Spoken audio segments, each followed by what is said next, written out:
Bir adam çıktı. Yürü.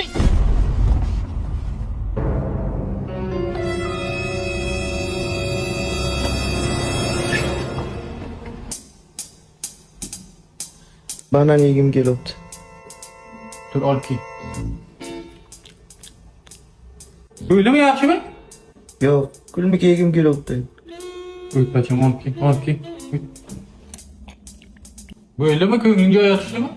Yo'q, kecha tushimga koreyskiy uzum ko'rdim. Katta. O'shandan yegim kelibdi.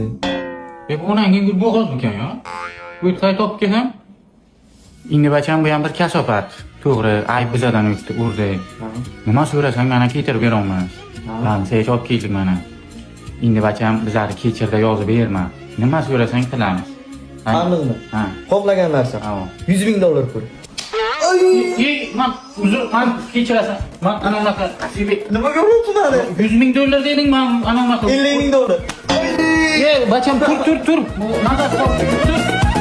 Sana deb mana bu mashina sotdik. Bütün umr ana shu yo'lda yurimiz ana. To'xta. Hayda.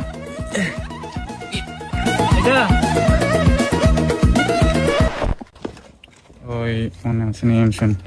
Hey, bacham. Yaxshimisan? Do'ch yegim kelyapti. Onang. Yo'qol.